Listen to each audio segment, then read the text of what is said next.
Isaías 46, 11.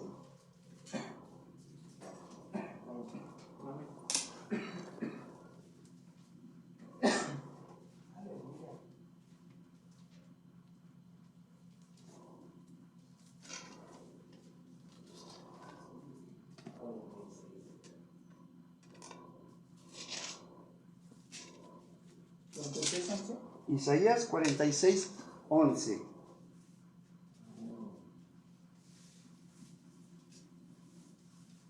¿Le presto la escritura para que lea usted? Bueno, está bien.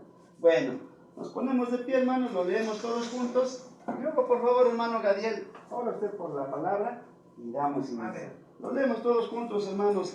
Dice así la palabra de Dios.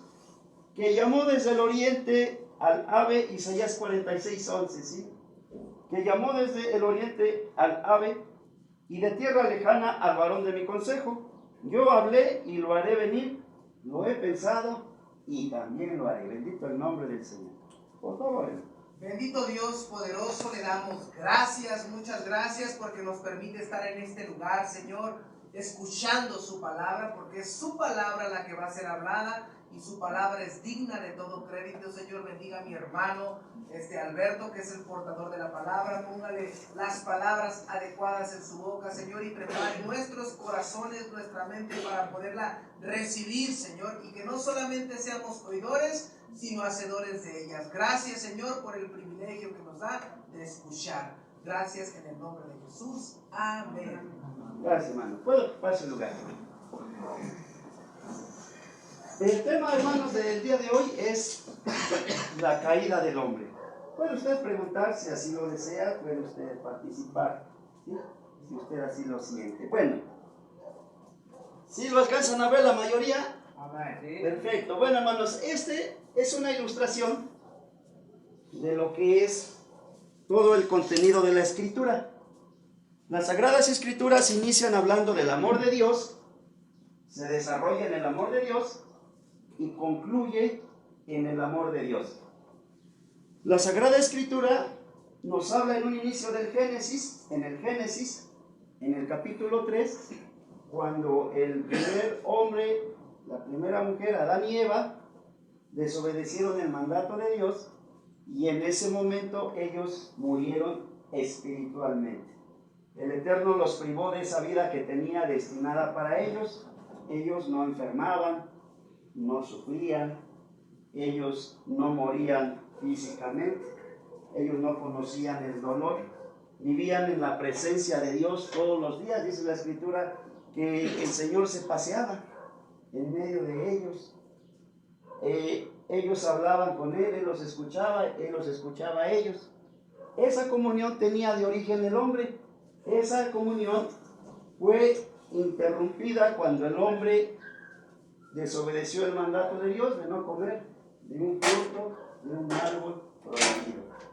Pero en la Escritura se nos narra que nuevamente Dios nos abre la oportunidad de llegar a ese jardín, a esa nueva Jerusalén, y es lo que vamos a tratar de explicar en este momento.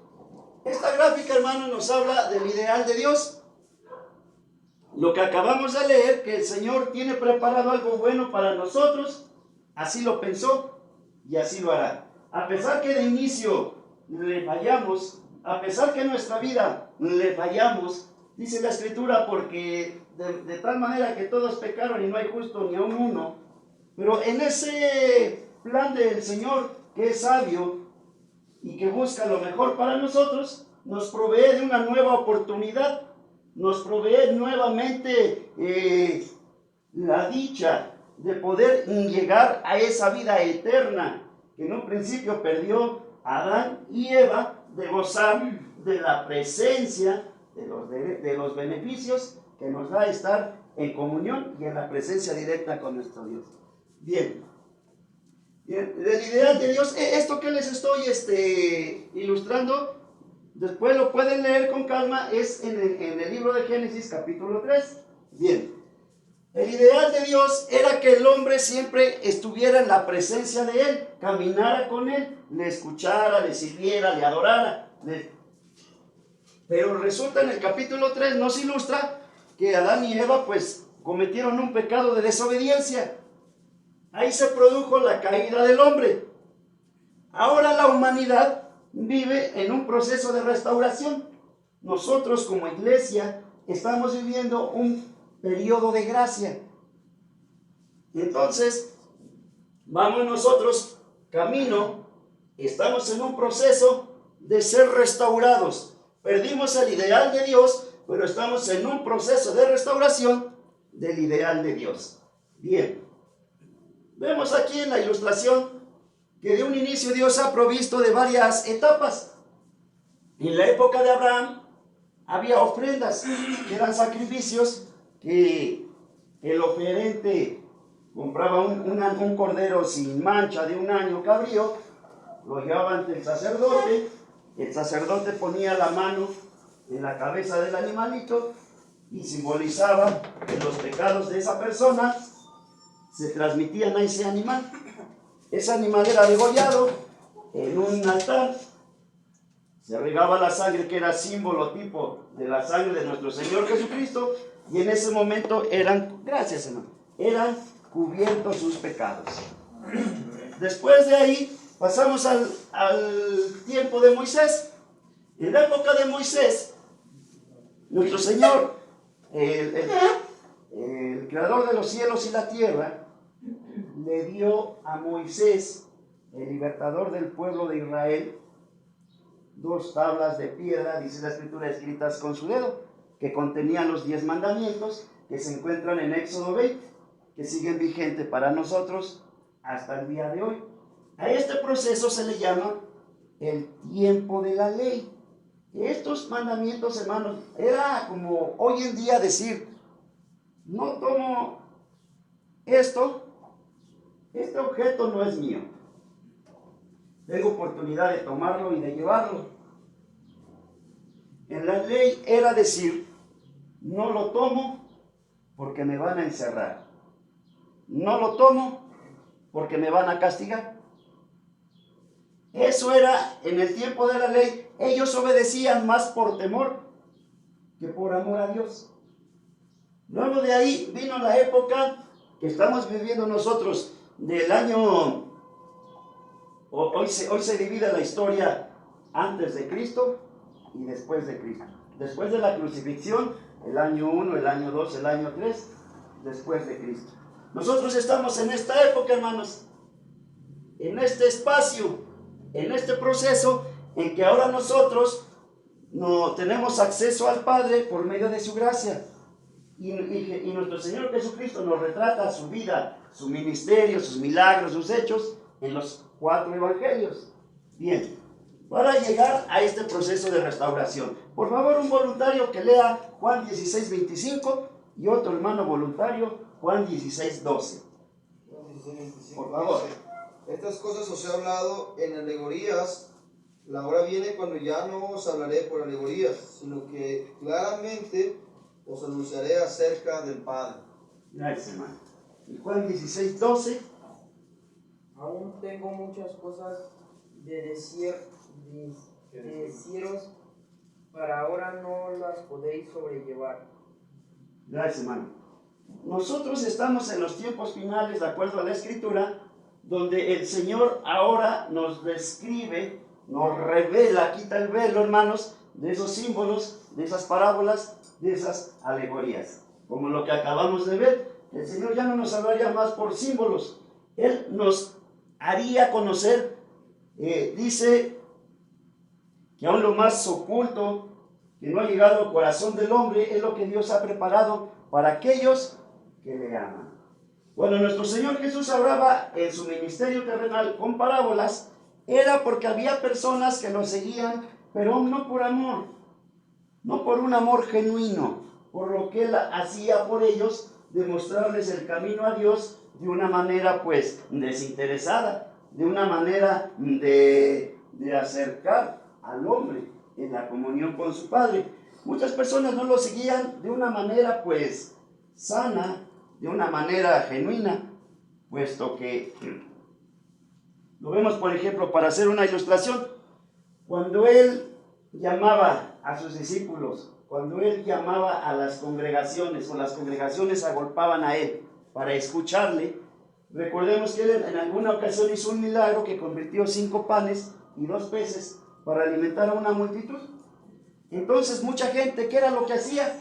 Caía en el pensamiento de decir, pues yo sigo a Jesús, ya no me dedico a nada en la vida, y Él nos da de comer, sin tener que trabajar, Él los alimentaba. Ahí es donde Él sabía quién lo seguía de corazón, quién no lo seguía de corazón. Por eso es que cuando sus discípulos se acercaban y le decían, maestro, pues no te entendimos esta parábola, Él les decía, a ustedes es dado a conocer el reino de los cielos, los misterios de Dios. ¿Quiénes son ustedes? Nosotros, hermanos, ahora somos como iglesia. Nosotros somos una parte dentro de ese grupo de ustedes. A nosotros el Señor nos ha revelado, nos quiere revelar los misterios que están contenidos en las Sagradas Escrituras. ¿Sí? Bueno, este diagrama, hermanos, se le llama de 4 posiciones o base de 4 posiciones. Si nuestro Dios lo tenemos como propósito, hermanos, en nuestra mente, si somos cristocéntricos, pensamos como Cristo, cuando hacemos algo, nos movemos como Jesús. O sea, cuando hagamos algo, decimos, ¿qué hubiese hecho mi Señor? Si nos movemos, si pensamos, si lo que hacemos, tratemos de ser cristocéntricos, movernos en el centro de su voluntad. Si tenemos ese propósito, hermanos, nosotros somos tripartitos, somos tricótomos, somos espíritu, alma y cuerpo. El espíritu es aquel que cuando se funde el cigoto, el cigoto y el espermatozoide, hermanos, y se forma un nuevo ser. En ese momento, nuestro Dios sopla un espíritu de vida, así como en Adán. Ese espíritu es el que nos da, hermanos, esa conciencia de que hay un creador, de que venimos a cumplir una meta y de que si nos esforzamos por obedecerle, llegaremos a él. Ese espíritu es el que despierta la conciencia en el ser humano que se formula estas preguntas: ¿de dónde vengo? ¿A qué vine? ¿Y a dónde voy?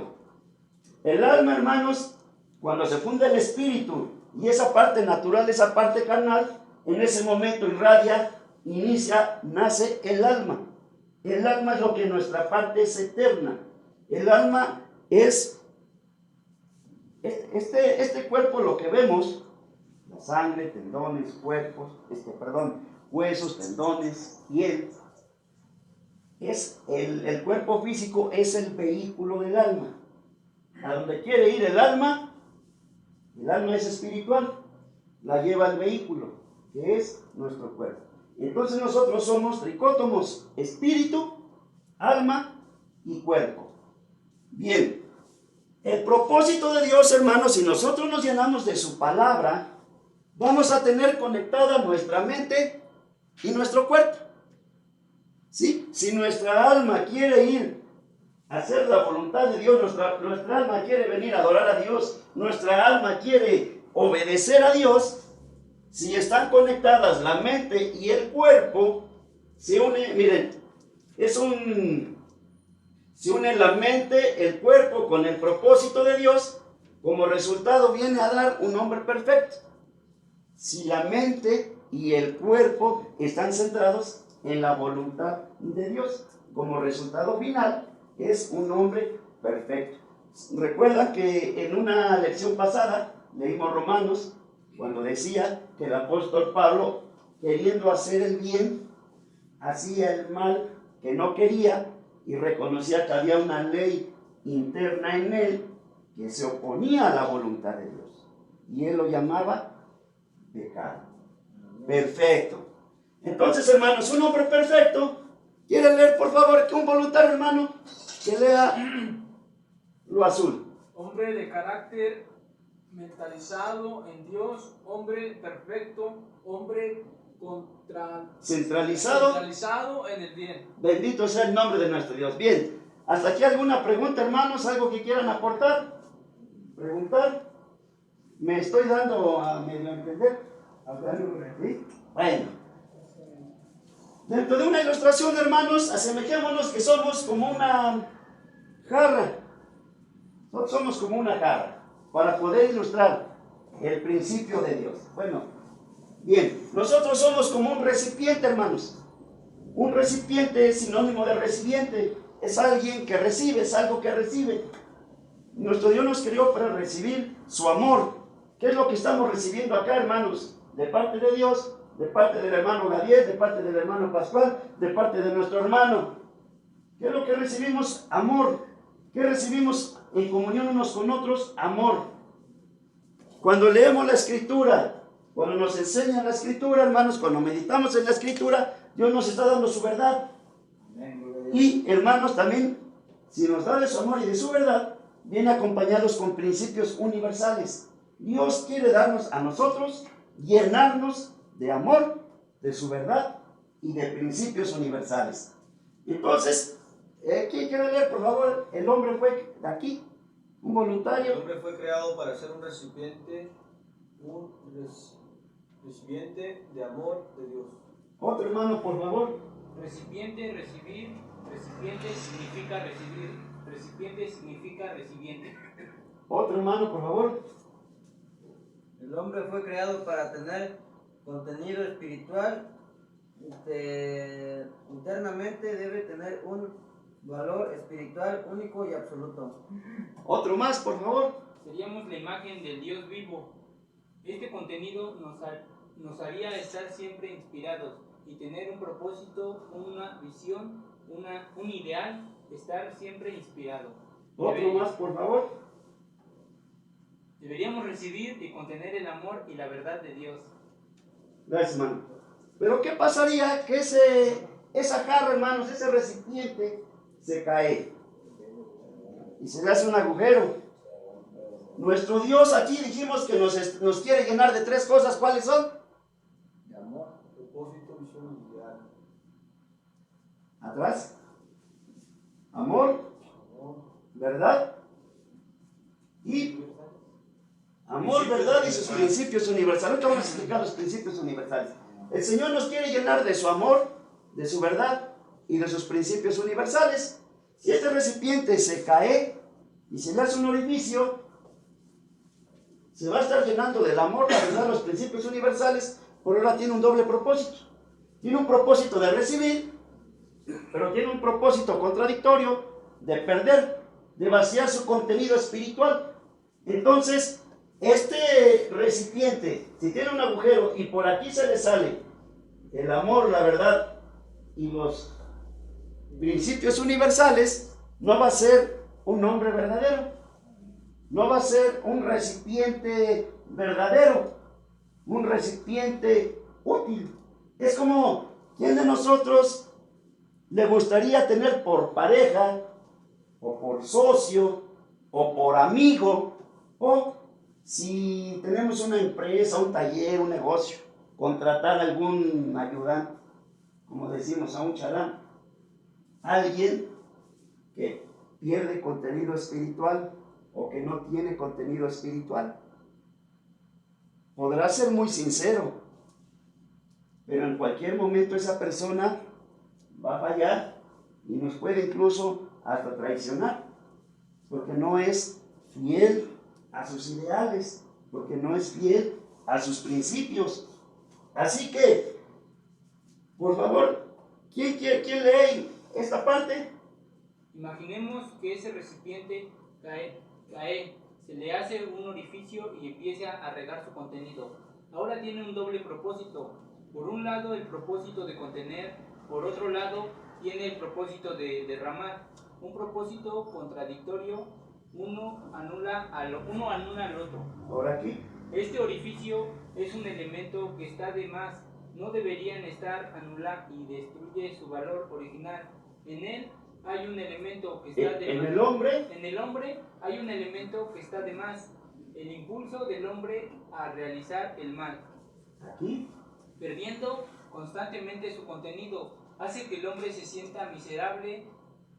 El apóstol Pablo decía que hombre miserable soy, ¿quién me librará de este cuerpo que me lleva a la muerte? Aquí. Orificio y agujero en su carácter. Este agujero convierte al hombre en algo inútil. En el hombre hay un elemento que está de más, el impulso del hombre a realizar el mal. Anula y destruye su valor original. Este orificio es un elemento que está de más, no debería estar. Correcto. ¿Qué pasaría, hermanos, si ya se nos cayó el recipiente, se le hizo un agujero, lo estamos llenando de agua, de una limonada, se está regando, y nosotros tapamos, pero otro lugar, no el orificio?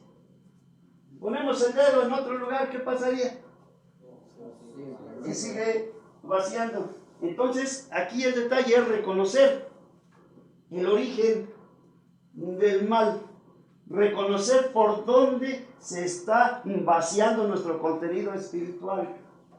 Debemos de pedir a Dios esa sabiduría, porque podemos diario orar, podemos escudriñar la Escritura, podemos esforzarnos en hacer la voluntad de Dios, pero puede haber en nuestra vida un orificio por donde ese contenido, esas verdades espirituales se están saliendo y hace que pierda nuestro valor, hace que pierda nuestra virtud de poder ser útil en las manos de Dios.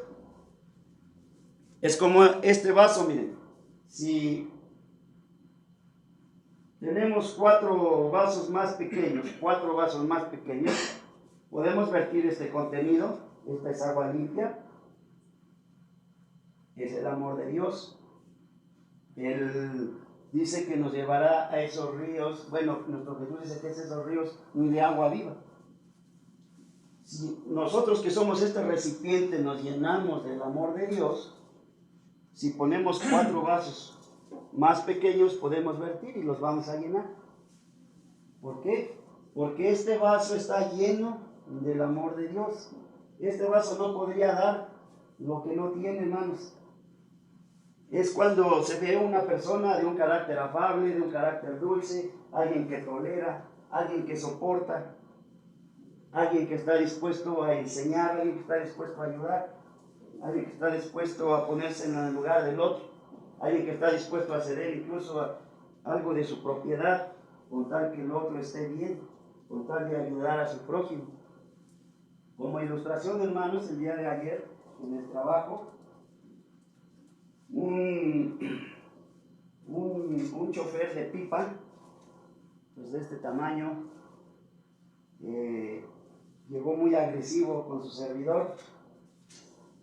Obviamente pues estaba como un trailero, realiza corridas muy largas, adquiere ciertas sustancias y en ese momento pues estaba bastante cruzado de estas sustancias. Llegó bastante agresivo hacia mi persona. Llegó el supervisor, ni siquiera el supervisor le hizo caso, lo pudo controlar, lo pudo contener, le faltó sabiduría al supervisor para saber manejar la situación. Este hombre ya estaba al frente de mí y solo le dije, ya, hablando del trabajo técnico, pues, qué era lo que estaba sucediendo, por qué el problema y cuál era la solución. Y digo, ofender a mi persona, y le dije, en este momento le pido respeto a mi persona. Como era anteriormente, hermanos, era muy violento y no me importaría que fuese de tamaño más grande. No me importaría ni de perder el empleo. Es más, ¿sabes qué? Ahorita me quito la playera y vámonos allá afuera. ¿Ven? Así de esa personalidad. Ayer, gracias a Dios, gracias al Señor, pude conservar la calma.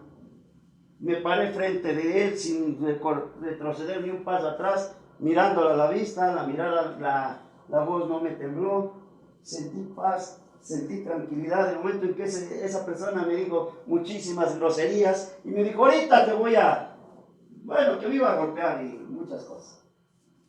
No retrocedí ni un paso, lo miré a los ojos, siempre poniéndome en las manos del Señor.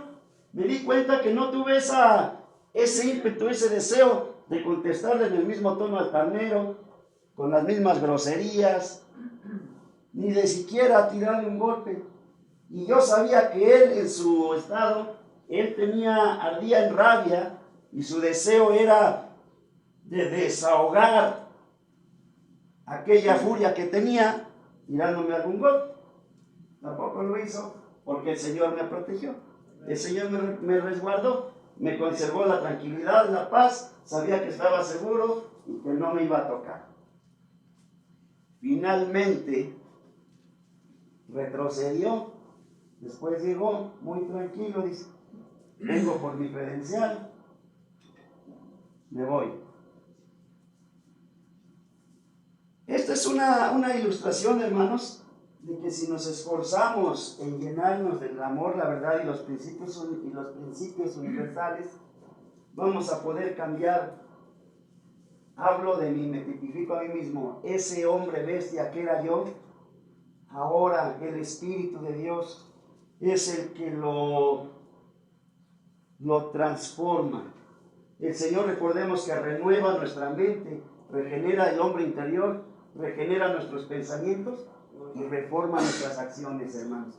Bien, entonces, si sabemos que el recipiente se está regando por aquí, aquí hay que poner el dedo, hermanos.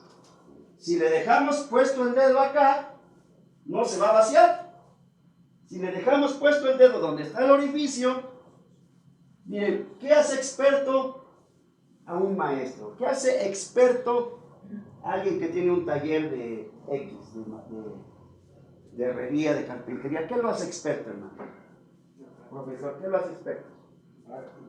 El hombre es un ser de principios. Tiene que estar practicando. La repetición es la madre de la retención. ¿Cómo aprendemos a caminar? Caminando. ¿Cómo aprendemos a orar? Alguien dice, cuando llegamos al Evangelio, hermano, enséñenme a orar. Hermano, ayúdenme a orar. ¿Cómo aprendemos a orar? Orando, hermanos. Cuando nosotros estudiamos la Escritura, la mayor parte de la forma más ideal de retener ese contenido, de memorizarla, de aprenderla, es compartiéndola, hermano. Compartiéndola. Si nosotros la compartimos en el trabajo, en la calle, en el centro, con la familia, es la mejor manera de absorberla, de aprenderla, de retenerla. Y como ya la enseñamos, ya nos mueve la ética moral, la ética espiritual, de hacer lo que dice, de hacer lo que digo. Porque ahora las personas ya nos ven como un heraldo, como un estandarte, como una bandera. Y nos ven con una lupa. Pues ahí está el hermanito, pues no, que nos dijo, pues no, que dice. Si nosotros la estudiamos, nos esforzamos en obedecerla, no es tanto lo que la conozcamos. Dios no se complace tanto en un teólogo, en un erudito, que tiene maestría y doctorado en teología, pero que al final de cuentas carece de misericordia, carece de amor. El Señor se complace más en alguien que se esfuerza en estudiarla, pero más en obedecerla. No es tanto lo que sabemos, sino el que nos esforcemos en obedecerla. Y ese es el tema, eso es lo difícil.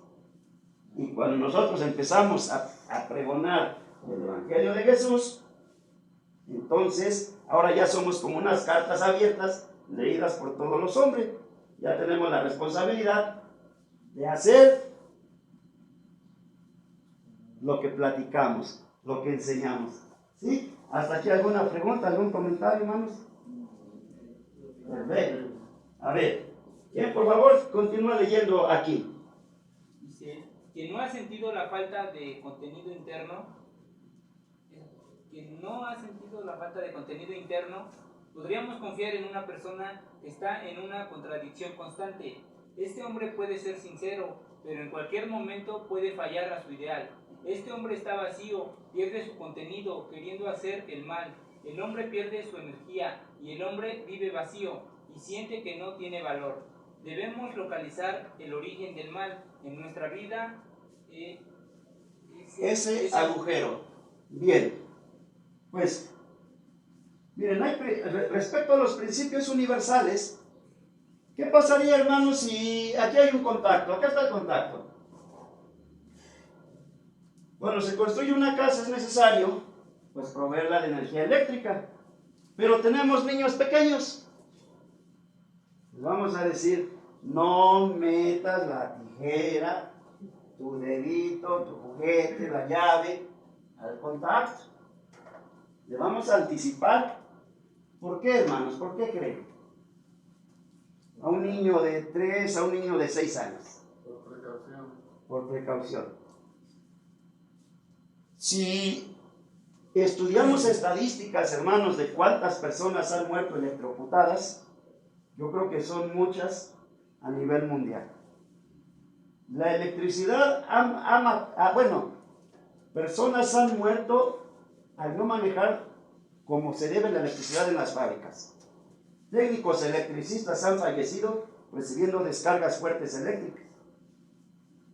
Personas han muerto por la electricidad. Entonces, ¿la electricidad es buena o es mala? Es buena. Pero debemos reconocer sus principios. ¿Qué pasa cuando ese niño de 6 años le dijimos, nuestro hijo, no metas tu dedito, hijo? Pero después él crece, se hace un hombre y estudia la ingeniería en electricidad. Ahora él va a ser un hombre diestro, tiene conocimiento, está capacitado, va a operar el contacto sin ningún problema. Entonces, la electricidad es buena cuando se sabe utilizar. Otro ejemplo, el caso de un vehículo. ¿Por qué no se le podría dar una licencia de conducir a un niño de 9 años? El niño ya está alto, ya alcanza un Chevy, un niño alto de 9 años. No se le da una licencia a los 9, ¿por qué, hermano? Exacto. Un vehículo igual. Ha habido muchos accidentes de tránsito automovilísticos. Y si solo el automóvil no es malo, si se saben respetar sus principios. Si ya nosotros como adultos se le revisa el líquido de frenos, el correcto inflado de las llantas, el nivel de su aceite, se pone el cinturón de seguridad. Si la persona que conduce un vehículo respeta sus principios, ese vehículo va a ser de bendición para la persona, para la familia, para los amigos. Bien. Dijimos que este era un fundamento o base de 4 posiciones. Bien, hermano. Dijimos que el hombre perfecto es el resultado cuando su mente y su cuerpo están en completa armonía al propósito de Dios. Ahora aquí vemos un fundamento o base ¿de cuántas posiciones, hermanos? De 5. Hay algo está ahí de más. ¿Me pueden decir cuál es? El hombre corrupto. No. El mal, correcto, hermano. ¿Por qué este elemento está de más? Porque ahora aquí hay una abertura. Ya hay un conflicto, hermanos. Y si esta mente y este cuerpo están centrados en el mal, como dijo el apóstol Pablo, reconozco que el pecado está en mí, y aunque sé que no es bueno hacer eso, vence en mí la ley de la carne. Si nuestro recipiente, que somos nosotros, somos unos recipientes, dejamos salir el contenido espiritual, vamos a ser inútiles, hermanos, a las manos de Dios, inservibles a la sociedad, a la patria, al prójimo. Y no vamos a ser dignos de confianza en ninguna parte. Debemos de reconocer dónde está el origen. Perfecto, hermano. Ahora, dijimos en qué parte de la escritura encontrábamos, hermanos, en la caída del hombre, de Adán y Eva. Génesis 3, correcto, hermano. Miren, nos habla de un fruto, nos habla de 2 árboles. Dijo el Señor que en medio del jardín había 2 árboles. el árbol de ciencia del bien y del mal y el árbol de la vida. Le dijo, de todos los árboles podéis comer, menos el árbol de la ciencia del bien y del mal. Perfecto. Estos pasajes, hermanos, hablan de que nosotros somos relacionados en toda la Escritura como árboles. Y cuando habla de un árbol, leamos cualquiera. Por favor, ¿quién puede leer Salmos 1, 1, 3? Otro hermano, Proverbios 11:30. Otro hermano, Juan 15:5. Salmos 1:3 dice: Bienaventurado el varón que no anduvo en consejo de malos, ni estuvo en camino de pecadores, ni en silla de escarnecedores se ha sentado, sino que en la ley de Jehová está su delicia, y en su ley medita de día y de noche. Será como árbol plantado junto a corrientes de aguas. Ahí. Será como árbol plantado junto a corrientes de aguas. Proverbios 11:30. El fruto del justo es árbol de vida, y el que gana almas es sabio. El fruto del justo es árbol de vida. Juan 15:5.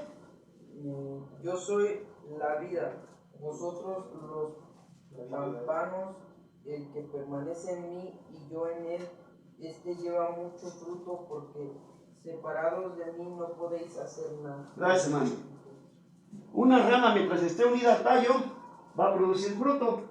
Nosotros somos esas ramas, Jesús es ese tallo. Dijimos de los árboles, si vamos al campo, hermanos, y aunque sea sequía, si vemos un pequeño riachuelo donde pasa agua, y los árboles que están ahí cerca, los vemos frondosos, verdes, dan ganas de acercarse, ¿verdad? A disfrutar de su sombra. Si tiene fruto, a disfrutar de su fruto. No hay mejor sombra que la de un árbol. Pues eso es lo que simboliza, hermanos, el árbol en el huerto del Edén.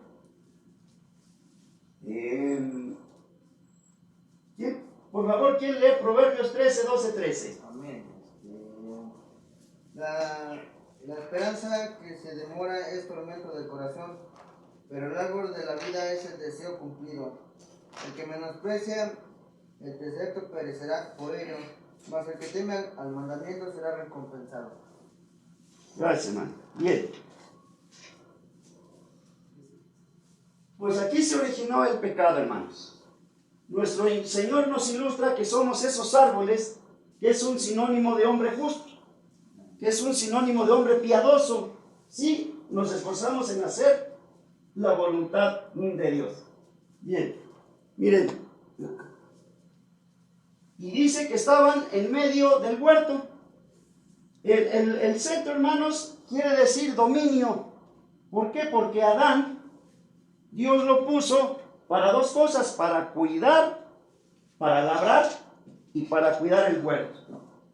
¿Sí? Y cuando una persona está en el centro, cuando dice en Daniel capítulo 10 que Nabucodonosor tuvo un sueño y se lo reveló Daniel, decía que él se veía a sí mismo como un árbol grande, frondoso, que llegaba al cielo, que estaba en el centro. Le reveló el significado Daniel y le dijo: esta es la interpretación, gracias, hermano, de parte de Dios, que tú eras el centro, tenías una posición de liderazgo, Dios te había hecho grande.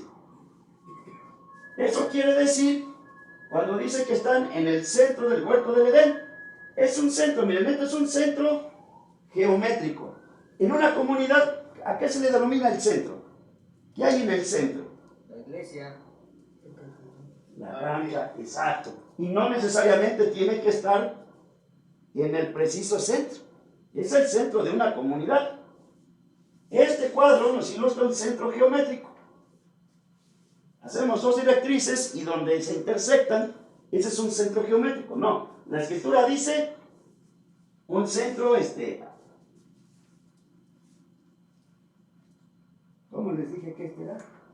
Geométrico y simbólico. Es un centro simbólico, bien. Entonces, esa es la idea de nuestro Dios, hermanos. Nosotros, cuando nos esforzamos en hacer la voluntad, somos como esos árboles plantados junto a corrientes de agua. Somos hombres justos a los ojos del Señor. Bien, llegamos a la conclusión. Miren, esta figura ilumina o enseña o ilustra. Nuestro Dios en un principio nos tuvo en mente a nosotros. Cuando Él dice en la Escritura que en 6 días creó todo lo que vemos, creó los cuerpos celestes, creó el reino animal, el reino vegetal, el reino mineral, creó las aves de los cielos, los monstruos marinos, las bestias que se arrastran, las bestias que andan en la tierra, creó todo árbol frondoso, todo fruto. En 6 días. Él tenía de origen algo en mente. Es como cuando usted, hermano, usted tiene la idea de hacer una casa. Usted se la imagina, hasta quizás la dibuja. Quiero una recámara, una sala y una cocina. Un ejemplo. Usted ya la tiene en la mente. ¿Qué sería lo siguiente que va usted a pensar? ¿Quién nos ayuda? ¿Qué materiales, no? Vamos a ocupar. Ya que tenemos los materiales, ¿en qué etapa se va a construir? Primero la arena, Exacto, hermano. Mire, la grava, aquí tiene usted la idea de hacer una casa. la piedra. Tiene usted la mente. Necesita usted cemento, lodo, arena, grava. Usted reúne los materiales. Aquí ya los tiene. Ahora empieza el proceso de construcción. Planeación, ¿no? Exacto. ¿Qué empezamos a hacer en una casa? Por vía de orden. Los cimientos, Y luego, Las barras, la varilla y los colado. castillos.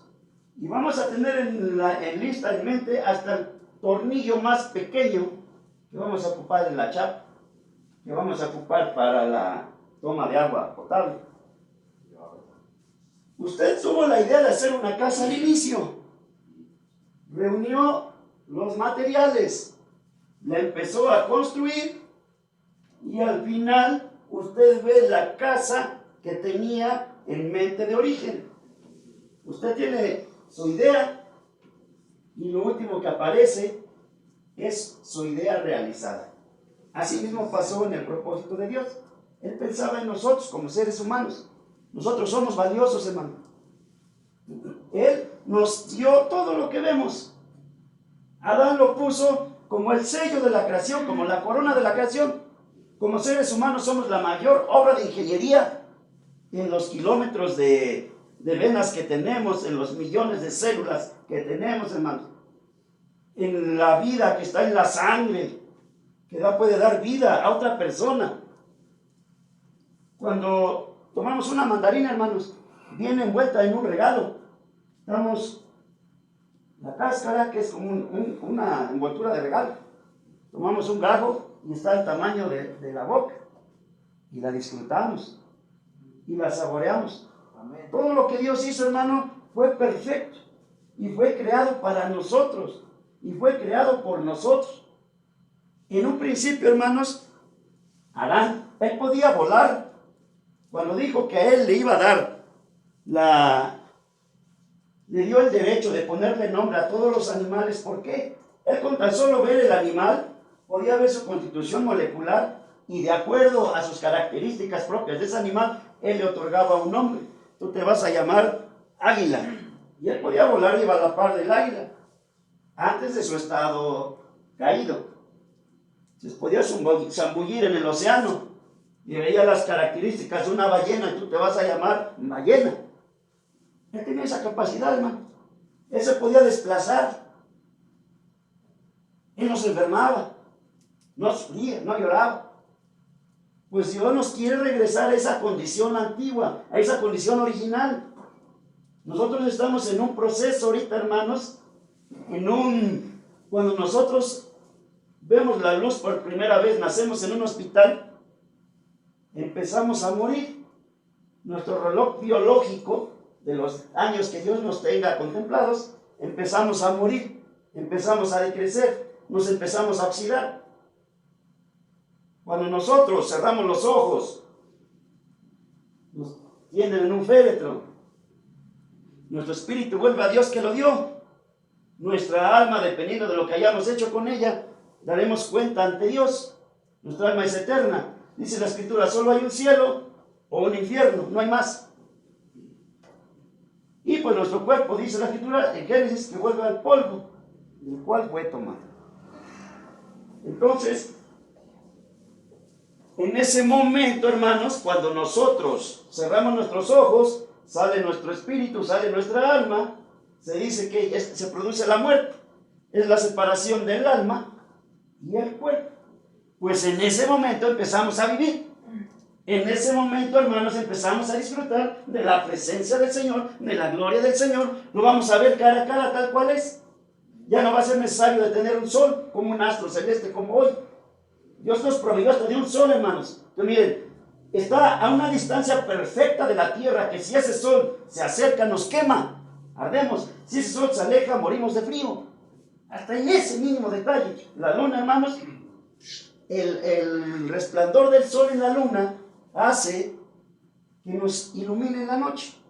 Tuvo cuidado el Señor de que en la noche al mirar, pues iba a aparecer una tumba, una bóveda, todo negro, todo oscuro, el cielo sideral, el cielo atmosférico, el cielo sideral. ¿Y qué hizo? Tomó, como si hubiese tomado un pincel e iluminó, tal cual pintor diestro. Ilumina de luces hermosas que tintinean. Usted acuéstese, hermano, recuéstese así en la noche, contemple el cielo y le trae mucha paz. Denle gracias a Dios por la creación, porque podemos ver, porque todo eso lo hizo para nosotros. Él aquí tuvo una idea al hombre. En 6 días creó todo lo que vemos y al final puso al hombre como dueño y señor de su creación. En ese concepto nos tiene el Señor. Pero Adán y Eva fallaron. Y no los culpemos porque nosotros le seguimos fallando.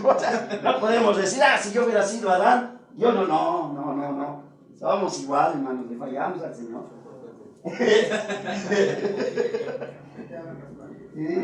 Entonces,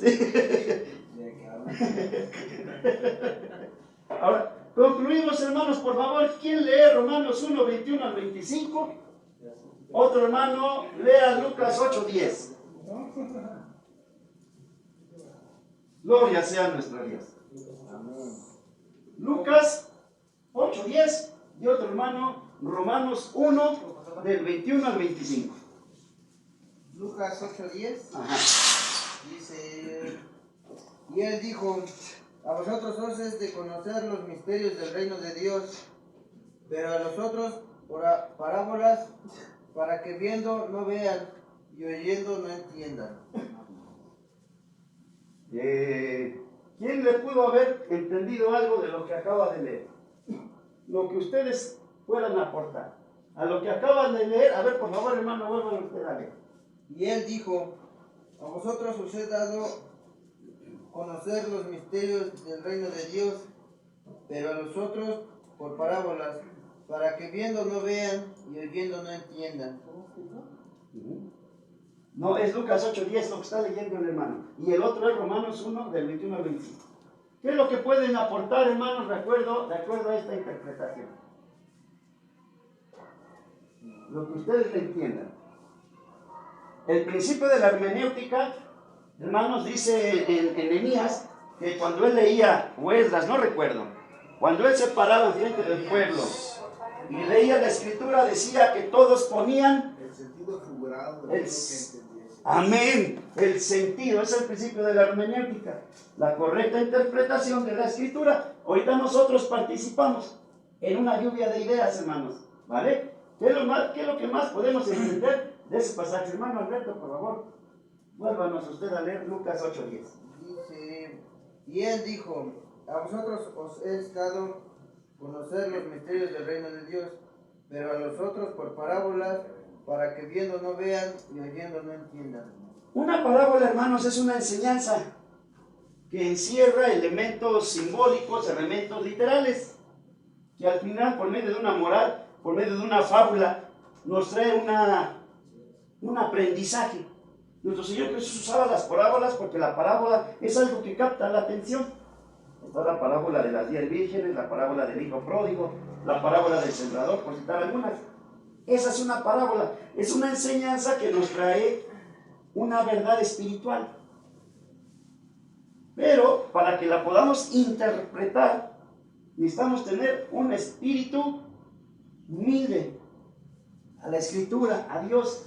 Necesitamos decirle al Espíritu Santo que nos abra el entendimiento para ver las maravillas que su ley contiene, estar deseosos de conocer su voluntad.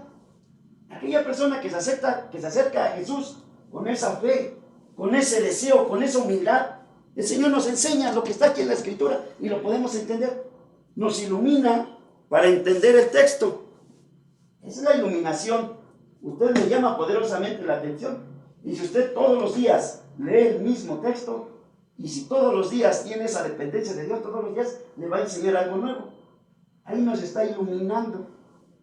En algunas ocasiones Dios nos va a revelar, nos va a llevar a un pasaje donde antes no habíamos visto esa nueva verdad, para decírsela a algún hermano, a algún conocido, para decírsela a este grupo.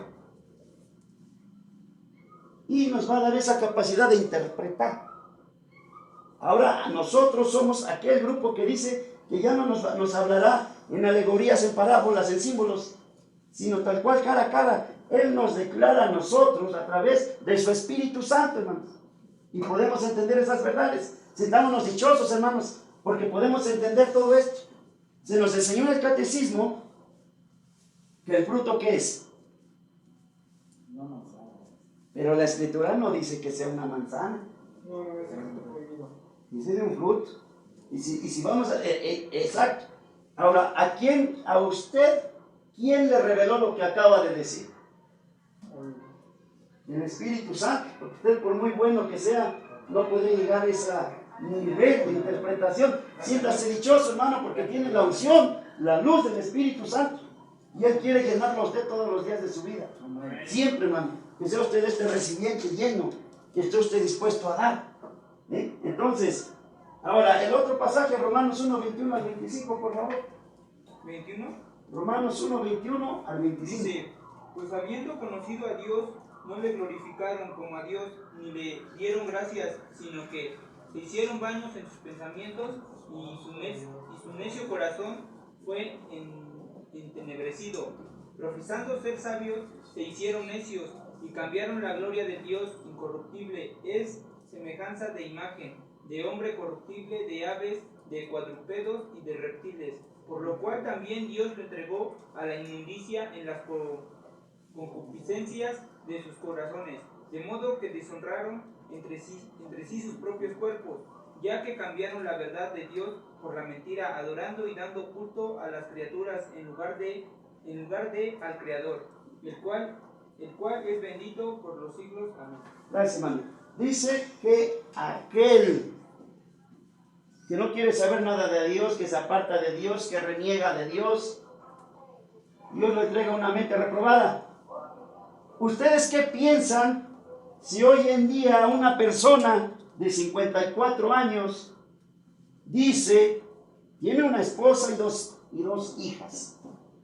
Dice, se presenta ante la ley de su país en Canadá y dice, yo soy una niña de 9 años, renuncio a mi derecho de padre, a mi paternidad, quiero que el Estado me tome y me den en adopción. Las leyes de ese país en Canadá y en muchas partes del mundo se están legalizando. ¿Correcto? Lo viste en este hombre de 54 años, de niña, de 9 años, llega una familia, lo adopta, esto es real, ¿no? Lo adopta, y ahora este varón convive en una escuela con niños de 9 y 10 años. ¿Cuál es su punto de vista? ¿Cuál es su opinión?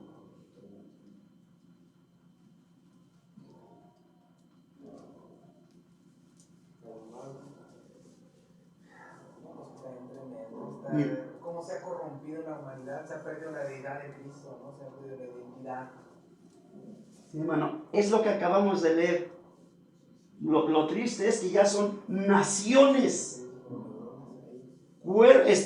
gobiernos, instituciones. En las noticias apenas vi que un profesor cristiano, por no decirle a su alumno, a un niño, decirle ella es porque él dice que es niña, se siente una niña y como tal el profesor está obligado a tratarlo con respeto según las nuevas leyes, le debe de decir ella. Él no lo quiso hacer por sus principios universales, su amor y su verdad, lo encarcelaron. Las leyes dentro de poco se están aprobando para que aquel pastora, ministro de culto, que no quiera casar personas del mismo sexo, lo van a llamar intolerante. La Biblia dentro de poco va a dejar de ser un libro abierto. Ahorita estamos en un culto público. Bueno, me refiero a que tenemos la libertad, de acuerdo al artículo 24, dentro de sus garantías individuales, dice que todo hombre, la Constitución política, es libre de profesar libre culto, que mejor le conviene.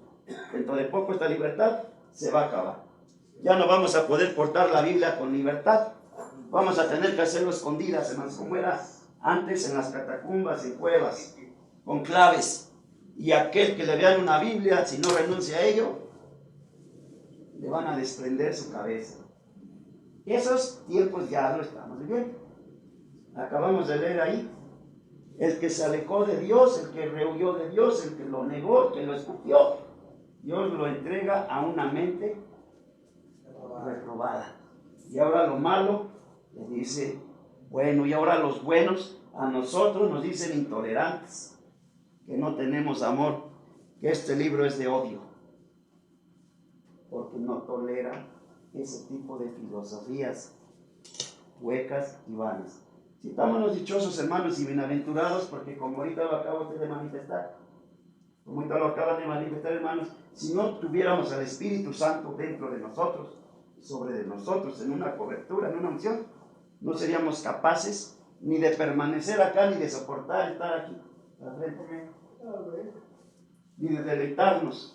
Nos da la iluminación, una revelación, un conocimiento, hermanos. Si estamos los dichosos, y que el Señor, hermanos, nos tome y seamos estos recipientes llenos, útiles a Dios, útiles al prójimo, mis hermanos. Es el consejo que el Señor tiene para todos nosotros. Pues les invito a que nos pongamos de pie, amados hermanos. Les agradezco su atención, perdón por haberme excedido un poco. Agradezco su atención, hermanos. Vamos a orar al Padre. Bendito Dios y Padre Santo, gracias te damos, mi Señor, porque tu misericordia es grande para con todos nosotros y nuevas son cada mañana. Gracias, mi Dios, porque has tenido memoria de nosotros aún desde antes de nacer. Gracias, Padre, por este mundo maravilloso que nos has provisto para nosotros. Gracias, Señor, por la comunión que tenemos aquí los unos con los otros. Gracias por acordarte de nuestro nombre, Señor, por hacernos una nueva criatura. Rogándote, Señor, en el nombre de Jesús, bendigas a cada uno de nosotros para que podamos ser esos recipientes, que seamos buenos recipientes de tu amor, tu verdad, Señor, y tus principios universales, para poder ser rebosantes de la unción de tu Espíritu Santo. Llénanos de ese amor, Señor, que sea capaz de tolerarnos, de tolerar al prójimo, y de aún, Señor, enséñanos a amar a nuestros enemigos. Ayúdanos, Señor, a ser, pues, fieles receptivos tuyos, anhelar tu palabra, anhelar escuchar tu voz, anhelar tu suave y exquisita presencia. Ayúdanos, Señor, a que seamos esos recipientes limpios, esos recipientes llenos, bendito Dios, y que podamos, cuando te fallemos, tu Espíritu Santo toque nuestra conciencia, reconozcamos nuestro pecado, te lo confesemos, renunciemos a él, Señor, y podamos vivir una vida plena en tu amor y en tu verdad. Gracias te damos, Señor, por todo lo que tú nos das, aún sin merecerlo, porque tú eres bueno, bendito mi Señor. Muchas gracias te damos en el nombre de Jesús. Amén. Gracias, hermano. Muchas gracias. Dios les bendiga. Damos lugar a nuestro hermano Gabriel. Bueno, a nuestro hermano Alberto. ¿A quién corresponde? Dios le bendiga.